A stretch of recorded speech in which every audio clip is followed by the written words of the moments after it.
Hello and welcome to another episode of Virtual Legality. I'm your host, Richard Hoeg, managing member of the Hoeg Law business law firm of Northville, Michigan, here with a hopefully fairly quick episode of Virtual Legality because a number of people brought to my attention a series of tweets and conversations happening on social media that hopefully I can give just a little bit of clarity to. On your screen right now is that main tweet from a Twitter account named Klobrille, @Klobrille, who says, "I'd need to get more input from an actual lawyer, and I won't pretend I have any idea about any of this, but I think the U.S. Securities and Exchange Commission, the SEC, just published a notice of effectiveness in regards to the Bethesda acquisition." After this tweet went out, and it went all across the internet and Reddit and the usual places, I started getting references from a lot of folks, and I mean a lot. People are excited about the Microsoft Bethesda merger, want to see whether it's coming to fruition right now, and I'm here to tell you that it might well be. I anticipate that it's pretty imminent,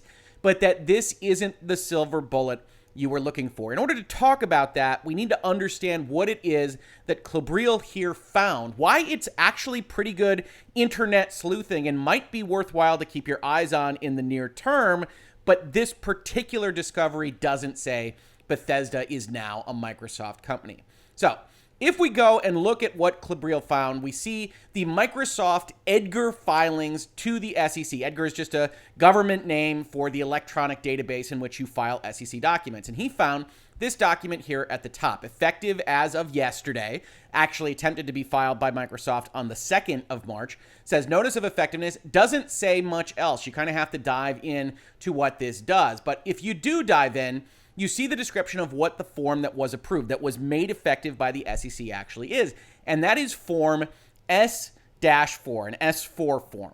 Now, in order to kind of talk about that, we have to take yet another step back. And that's understanding what securities registration actually is. And Wikipedia, actually, I found, did one of the best jobs in summarizing what the Securities Act, the primary kind of police force statute in the United States to covering the sale of things like stocks out to the public, actually does. Wikipedia describes it as follows. The primary purpose of the 33 Act, that's the Securities Act to you and I, is to ensure that buyers of securities, people that are going to have stock, receive complete and accurate information before they invest in securities. A company that is required to register under the 33 Act must create a registration statement, which includes a prospectus with copious information about the security, the company, the business, including audited financial statements. The company, the underwriter, and other individuals signing the registration statement are strictly liable for any inaccurate statements in the document. In fact, things that they forget to say that otherwise make the prospectus and things that they did say misleading. It's an enormous exposure risk. This extremely high level of liability exposure drives an enormous effort known as due diligence to ensure that the document is complete and accurate. There are different uses for due diligence. We won't hold Wikipedia entirely to the terms of art here, but it's worthwhile to say that it's a very arduous, very expensive process to file these registration statements. That's why you only see companies that have a certain amount of revenue and a certain amount of popularity actually go public, because otherwise you're just spending way too much money on lawyers to get this information out there. So most companies that are raising money are doing it through private offerings because there's a series of exemptions that say you don't have to register. Obviously, Microsoft is not a small business making a private offering of securities in exchange for Bethesda's interests. So when you're talking about needing to register the securities that you're going to sell out into the marketplace, the standard form of that looks like this. It's a Form S-1, registration statement under the Securities Act of 1933. This is 8 pages, but it's actually a lot more information than it might let on. But what's important to take away here is general instruction number 1. This form is used for registration under the Securities Act of securities of all registrants for which no other form is authorized or prescribed, where we don't require a different form to be used, except that this form won't be used for things like sales of foreign government securities, et cetera, specifics that we don't need to kind of dive into. This is the standard form, but as you can probably tell, since we're talking about Form S-4, there are a bunch of different forms that the SEC prescribes and otherwise requires, which leads us to 17 CFR 230-145. And you don't have to remember all of this. None of this will be on the test, but it's important to note that when you've got a merger, a business combination, there are additional pieces of information that are required. A different form needs to be filed.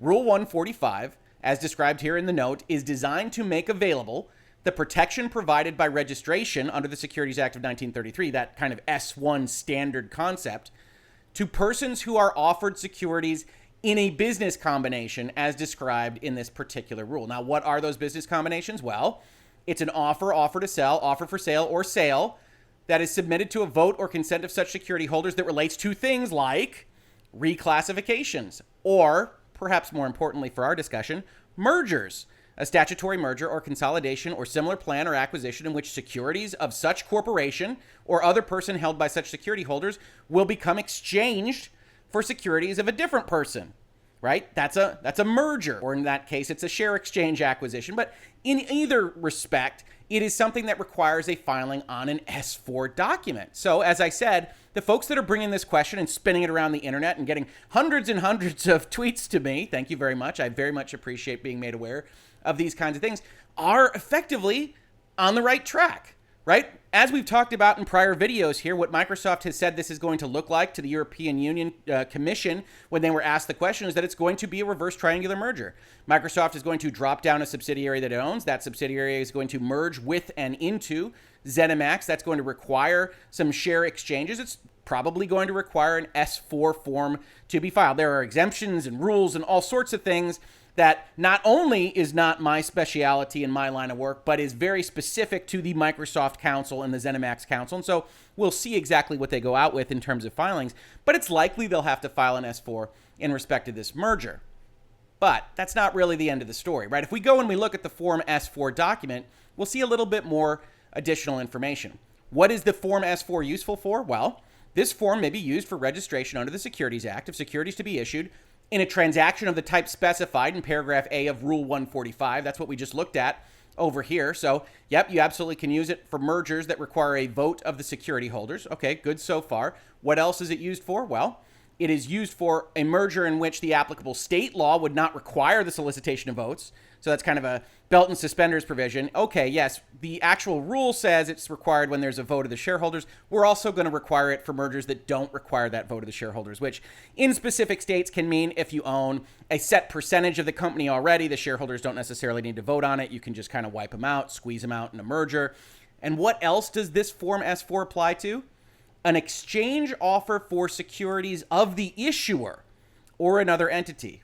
So unlike these other concepts, mergers, reclassifications, acquisitions, share exchanges, that you might think of as relating to one party exchanging shares with another party, Microsoft and Bethesda, those kinds of things, S-4 can actually also be used in an exchange for your own securities if you are having securities that are going to be different in kind to what that person already holds.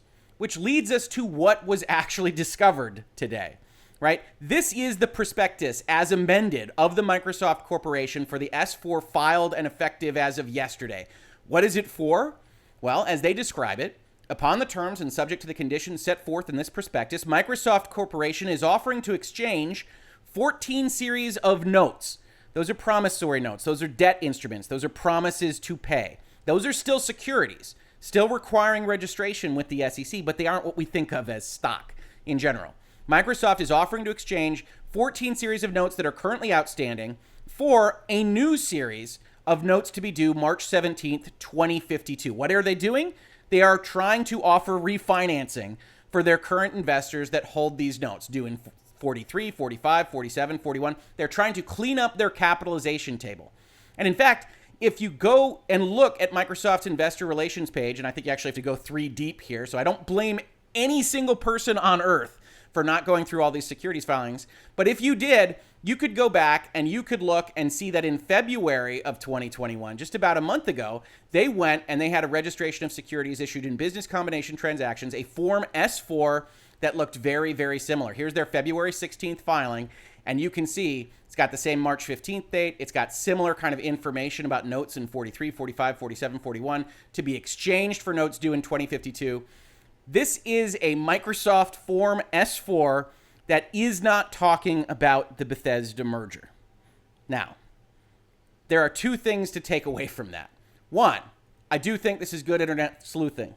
I think it's great that more and more people are interested in the business of these potential transactions, of video game industry in general, and are looking at things like Edgar to find out this information.